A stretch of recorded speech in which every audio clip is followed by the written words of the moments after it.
संश्लेषित रेशे और plastic, synthetic fibres and plastic, chapter number 13 है। आप जानते हैं कि हम जो पोशाक पहनते हैं वे कपड़े फैब्रिक से बने होती हैं।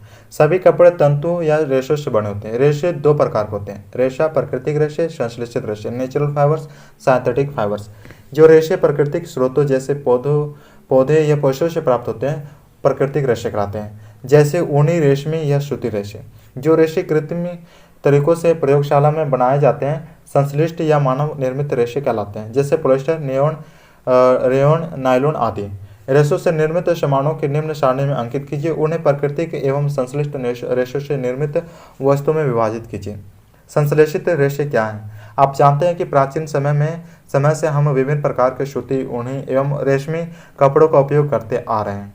सभ्यता के विकास के साथ साथ वैज्ञानिकों ने कृत्रिम तरीकों से प्रयोगशाला में रेशमों का निर्माण किया, जिन्हें संश्लेषित सिंथेटिक फाइबर्स कहते हैं। संश्लेषित रेशा छोटी इकाइयों को जोड़कर बनाए गए एक श्रृंखला है।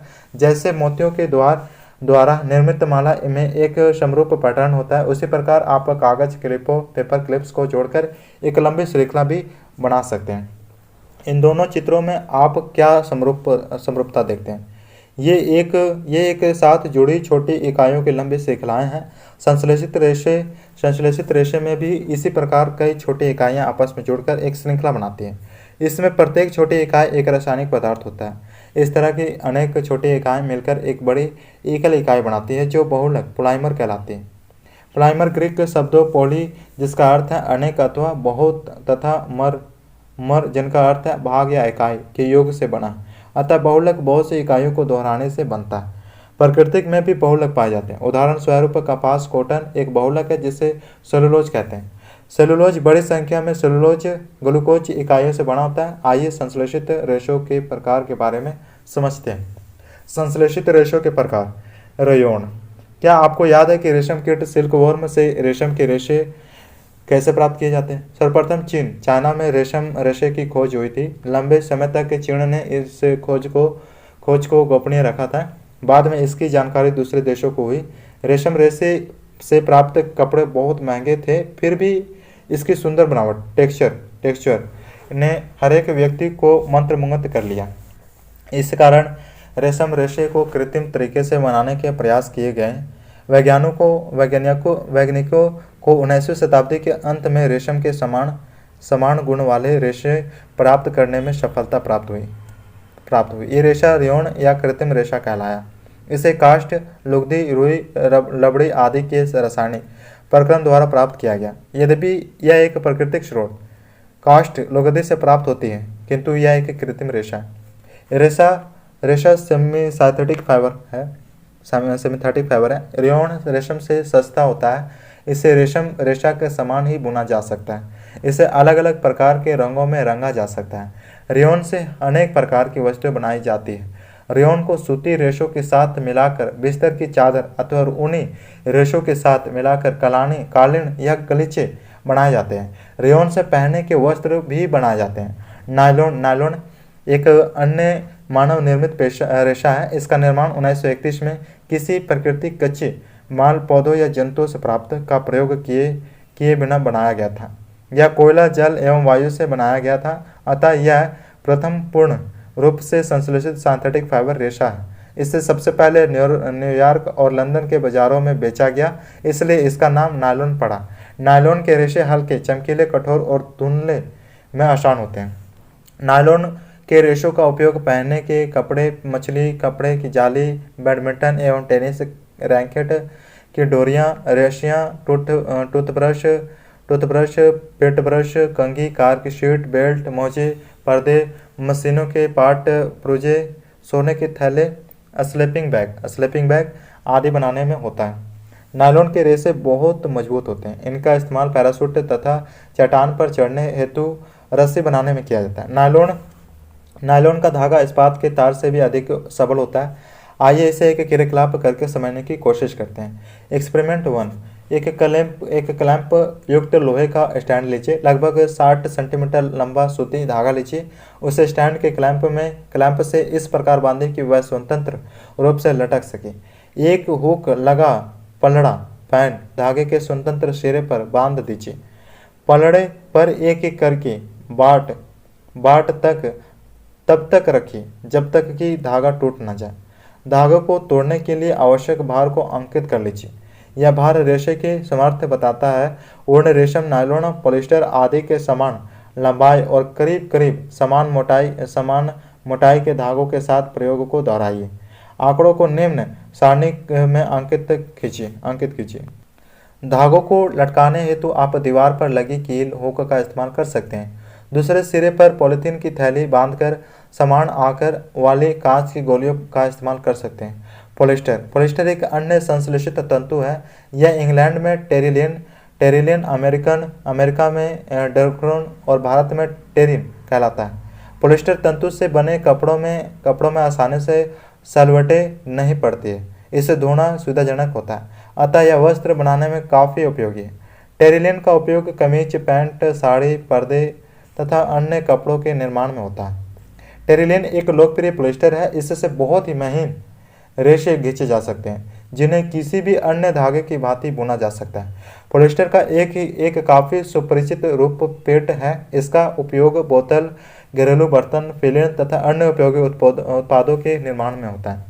पॉलिस्टर रेशे पेट्रोलियम उत्पादों से बनाए जाते हैं। वस्तुतः पॉलीप्लस एस्टर एक रसायन है जो एस्टर कहलाता है। यह आवर्ती इकाइयों से बना होता है। एस्टर वे रासायनिक पदार्थ हैं जो फलों को उनकी गंध प्रदान करते हैं। इससे बने हुए कपड़े पॉलीकोट, पॉलीवुल, टेरिकोट आदि नामों से बेचे जाते हैं। पॉलीकोट पॉलिस्टर एवं सूती रेशों का मिश्रण होता है, जबकि पॉलीवुल पॉलिस्टर एवं ऊन का मिश्रण होता है।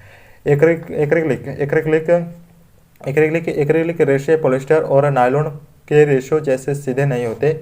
ये ऊन के रेशों जैसे होते हैं। प्रकृति के स्रोतों से प्राप्त ऊन बहुत महंगी होती है, जबकि एक्रिलिक रेशों से बनी हुई वस्तुएं अपेक्षाकृत सस्ती होती हैं। एक्रिलिक रेशे विभिन्न रंगों में प्राप्त होते हैं एवं अधिक टिकाऊ होते हैं। यही कारण है कि इन रेशों का उपयोग प्राय स्वेटर, शॉल एवं कंबल बनाने में किया जाता है। शीत ऋतु में हम जो स्वेटर, शॉल या कंबल ओढ़ते हैं उनमें से अधिकांश एक्रिलिक रेशों के बने होते हैं। संश्लेषित रेशों की गुणधर्म। कल्पना कीजिए कि आपको स्कूल जाना है और वर्षा होने लगी। आप क्या करेंगे? बरसाती या छाते का उपयोग करेंगे। आप किस प्रकार के छाते को उपयोग में लाएंगे और क्यों? एक्सपेरिमेंट 2। प्राकृतिक रेशे एवं संश्लेषित रेशे से बने कपड़े के एक ही आकार माप के 2 टुकड़े लीजिए। 2 मग में जल की समान मात्रा लीजिए। अब प्रत्येक मग के जल में कपड़े के एक एक टुकड़े को भिगोइए। 5 मिनट बाद कपड़ों को मग से बाहर निकाल लीजिए। अब इन कपड़ों को थोड़ी देर के लिए रस्सी पर अलग अलग फैला दीजिए।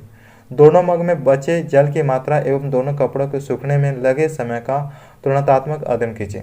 उपरोक्त क्रियाकलाप द्वारा यह निष्कर्ष निकलता है कि संश्लेषित रेशे से निर्मित कपड़े का टुकड़ा प्राकृतिक रेशे से निर्मित कपड़े की अपेक्षा कम जल सोखता है, साथ ही उसे सूखने में भी कम समय लगता है। संश्लेषित कपड़ा सिकुड़ता नहीं है। इसी कारण संश्लेषित रेशों से बने वस्त्रों को धो और पहनो, वॉश एंड वियर कहते हैं। अब बताइए, रसोई घर में काम करते समय सूती कपड़े पहनने के लिए क्यों कहा जाता है? रेशों की पहचान उनके जलने की दर, जलने की गंध एवं प्राप्त राख के रंग आदि के आधार पर की जाती है। सूती वस्त्र शीघ्र एवं पीली लौ के साथ जलता है। जलने पर उसमें कागज के जलने जैसी गंध आती है। इसकी राख भूरे रंग की होती है। रेशमी वस्त्र को जलाने पर जल्द ही जल जाता है तथा बालों के जलने के समान गंध आती है। जले हुए किनारों पर चिपचिपे दाने बन जाते हैं। इनकी राख में भी दाने पाए जाते हैं। ऊनी वस्त्र धीरे धीरे जलता है। इसको जलाने पर बालों के जलने जैसी गंध आती है। इसका अपशिष्ट पदार्थ काले रंग के गुब्बारे जैसा होता है।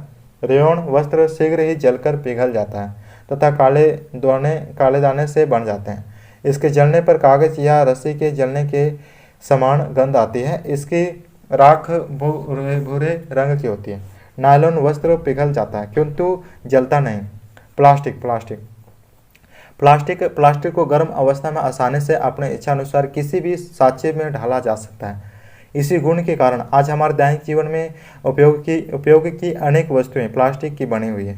आप घर पर प्रतिदिन काम में आने वाली प्लास्टिक की वस्तुओं एवं उनके उपयोगी की सूची बनाकर भरिए। इस प्रकार आप देखते हैं कि हमारे दैनिक जीवन में प्लास्टिक का बहुत ही महत्वपूर्ण स्थान है। प्लास्टिक से बनी वस्तुएं साफ, चमकीली, हल्की, सस्ती एवं उपयोगी होती है। प्लास्टिक भी एक बहुलक पॉलीमर है। सभी प्रकार के प्लास्टिक में इकाइयों की व्यवस्था एक समान नहीं होती। कुछ में यह रेखीय तो कुछ में क्रॉसबद्ध होती है। प्लास्टिक के एक टुकड़े। प्लास्टिक के polythene, poly plus ethene plastic का एक उदाहरण है। यह सामान्य उपयोग में आने वाले पॉलीथीन की थैलियों बनाने के काम में आता है। प्लास्टिक के एक टुकड़े को मोड़ने की कोशिश कीजिए। आप देखिएगा कि कुछ प्लास्टिक की वस्तुएं आसानी से मोड़ी जा सकती हैं, जबकि कुछ वस्तुएं मोड़ने हेतु बल लगाने पर टूट जाती हैं। आपने देखा होगा कि प्लास्टिक की बोतल में जब गर्म जल डाला जाता है तो वह विकृत हो जाती है। ऊष्मा के प्रति प्लास्टिक के गुण के आधार पर इसे दो भागों में बांटा गया है। ऊष्मा शुद्ध सुगंधित प्लास्टिक, थर्मोप्लास्टिक, ऐसा प्लास्टिक जो गर्म करने पर आसानी से विकृत हो जाता है और आसानी से मुड़ जाता है, थर्मोप्लास्टिक ऊष्मायन प्लास्टिक कहलाता है। जैसे पॉलीथीन और पॉलीविनाइल क्लोराइड, पीवीसी, इनका इस्तेमाल खिलौने, कंघियों आदि बनाने के लिए किया जाता है। ऊष्मादृढ़ प्लास्टिक, थर्मोसेटिंग प्लास्टिक, जो प्लास्टिक गर्म करने पर अधिक मुलायम नहीं होते हैं, उन्हें एक बार ही मन चाहे आकार में ढाल सकते हैं और पुनः पिघालकर कोई दूसरा आकार नहीं दे सकते। ऐसे प्लास्टिक ऊष्मादृढ़ प्लास्टिक, थर्मोसेटिंग प्लास्टिक कहलाते हैं। ये ऊष्मा शुद्ध प्लास्टिक थर्मोप्लास्टिक की अपेक्षा ज़्यादा कठोर और मजबूत होते हैं, जैसे बेकलाइट और मेलामाइन इत्यादि। बेकलाइट ऊष्मा एवं विद्युत का कुचालक है। इसका प्रयोग बिजली के स्विच, विभिन्न बर्तनों के हत्थे, टेलीफोन उपकरणों के बाह्य ढांचे, रेडियो एवं टेलीविजन के कैबिनेट आदि बनाने में होता है। मेलमाइन आग का प्रतिरोध है। यह ऊष्मा को सहने की ज़्यादा क्षमता रखता है। इसका उपयोग फर्श के टाइल, रसोई के बर्तन, कपड़े आदि बनाने में होता है। विभिन्न प्रकार के थर्मोप्लास्टिक और थर्मोसेटिंग प्लास्टिक उपकरण में दर्शाया गया है। संश्लेषित रेशे आसानी से आग पकड़ लेते हैं, किंतु आग बुझाने वाले कर्मचारियों के कपड़ों पर मेलमाइन प्लास्टिक की परत चढ़ी होती है, जो उनको अग्निरोधक बनाती है। प्लास्टिक एक वैकल्पिक पदार्थ। वर्तमान में खाद्य पदार्थ, दूध, जल, अचार, सूखे मेवे आदि रखने के लिए प्लास्टिक के पात्र ही सबसे अधिक सुविधाजनक लगते हैं। इसका कारण यह है कि यह हल्के, सस्ते एवं मजबूत होते हैं। इन्हें आसानी से एक स्थान से दूसरे स्थान तक ले जाया जा सकता है। धातुओं की अपेक्षा हल्का होने के कारण प्लास्टिक का उपयोग कारों, वायुयानों और अंतरिक्ष यानों में भी किया जाता है। प्लास्टिक के उपयोग की सूची असीमित है। आइए प्लास्टिक के गुणों के बारे में चर्चा करें। विवेक की बातें। प्लास्टिक की थैलियों को जलाशय में अथवा सड़क पर नहीं फेंकनी चाहिए। खरीदारी के समय घर से सूती अथवा जूट का थैला लेकर बाजार जाना चाहिए। भोजन रखने के लिए प्लास्टिक के स्थान पर स्टील से बने डिब्बों का प्रयोग करना चाहिए। प्लास्टिक के गुण। प्लास्टिक अक्रियशील होता है। लोहे जैसे वस्तु को आप नमी या वायु में खुला छोड़ देंगे तो क्या होगा? आप देखिएगा कि उस पर जंग लग जाता है, परंतु प्लास्टिक के साथ ऐसा नहीं होता है। प्लास्टिक जल और वायु से अभिक्रिया नहीं करता है, इसलिए प्लास्टिक पात्रों का उपयोग अनेक रसायनों के साथ साथ विभिन्न प्रकार के पदार्थों के संचयन हेतु किया जाता है। प्लास्टिक हल्का, सबल और टिकाऊ होता है। प्लास्टिक बहुत हल्के, मजबूत एवं टिकाऊ होते हैं। इन्हें विभिन्न डिजाइनों और साइजों में डाला जा सकता है। ये धातु से सस्ते होते हैं। ये उद्योगों और घरेलू कार्यों में व्यापक रूप से इस्तेमाल किए जाते हैं। प्लास्टिक कुचालक है। प्लास्टिक ऊष्मा एवं विद्युत का कुचालक होता है। यही कारण है कि बिजली के तार के ऊपर प्लास्टिक का आवरण होता है। कढ़ाई का हत्या प्लास्टिक का बना होता है। अब बताइए, पेचकस का हत्था प्लास्टिक का बना होता है, ऐसा क्यों? क्या आप जानते हैं? स्वास्थ्य देखभाल उद्योगों में प्लास्टिक का व्यापक पैमानों पर उपयोग होता है, जैसे दवा की गोलियों को पैक करने में तथा घावों को सिरने वाले धागे, सिरिंज, डॉक्टरों को दस्ताने और विभिन्न प्रकार के चिकित्सा यंत्र बनाने में। माइक्रोवेव ओवन में भोजन पकाने हेतु विशिष्ट प्लास्टिक पात्र उपयोग में लाए जाते हैं। ऊष्मा माइक्रोवेव ओवन में खाद्य पदार्थों को पका देती है, किंतु प्लास्टिक पात्र को प्रभावित नहीं करती है। टेफ्लॉन एक विशिष्ट प्रकार का प्लास्टिक है जिस पर तेल और जल नहीं चिपकता है। इसका प्रयोग भोजन पकाने वाले नॉन स्टिक बर्तनों में किया जाता है। प्लास्टिक और पर्यावरण। Plastic and environment. बाजार से आप खाद्य पदार्थों या अन्य पदार्थों को प्लास्टिक में लपेटकर या पॉलीथीन के थैलों में भर कर लाते हैं। इस कारण प्लास्टिक का कचरा हमारे घरों में इकट्ठा होता रहता है। अंत में यह प्लास्टिक कूड़े कचरे में चला जाता है। प्लास्टिक का निस्तारण एक बड़ी समस्या है। क्यों? वे पदार्थ जो प्राकृतिक प्रक्रिया जैसे जीवाणु की क्रिया द्वारा अपघटित हो जाते हैं, जैव नवीकरणीय बायोडिग्रेडेबल कहलाते हैं। वे पदार्थ जो प्राकृतिक अपघटकों द्वारा आसानी से विघटित नहीं होते हैं, जैव अनवीकरणीय नॉन बायोडिग्रेडेबल कहलाते हैं। विभिन्न प्रकार के कचरों के अपघटन में लगा समय तथा उनकी प्राकृतिक तालिका में दी गई है। प्लास्टिक को अपघटित होने में कई वर्ष लग जाते हैं, अतः ये पर्यावरण के लिए हानिकारक होते हैं तथा उसे प्रदूषित करते हैं। संश्लेषित पदार्थों को जब जलाया जाता है तो ये आसानी से पूरी तरह जल नहीं पाते हैं। इनको पूरी तरह जलाने में लंबा समय लगता है। इस प्रक्रिया में भारी मात्रा में विषैला धुआं निकलता है जो वायु को प्रदूषित करता है। आप इस समस्या का समाधान कैसे कर सकते हैं? जहाँ तक संभव हो हम सभी को प्लास्टिक के इस्तेमाल से बचना चाहिए। उपयोग के उपरांत प्लास्टिक की थैलियों का निपटान सही तरीके से करना चाहिए, जिससे पर्यावरण पर कम से कम प्रभाव पड़े। कपास या जूट से बने थैलों का प्रयोग करना चाहिए। प्लास्टिक के स्थान पर स्टील से बने डिब्बे का भोजन रखने के लिए प्रयोग में लाना चाहिए। जैव नवीकरणीय और अजैव अनवीकरणीय अपशिष्ट को अलग अलग इकट्ठा करके उनका निस्तारण करना चाहिए। क्या आप कुछ और उपाय बता सकते हैं जो प्लास्टिक का उपयोग कम करने में सहायक हो सके? प्लास्टिक अपशिष्ट को पुनः चक्रित करना एक बेहतर उपाय है। एक उत्तरदायी नागरिक के रूप में आपको 4R सिद्धांत को हमेशा याद रखना चाहिए।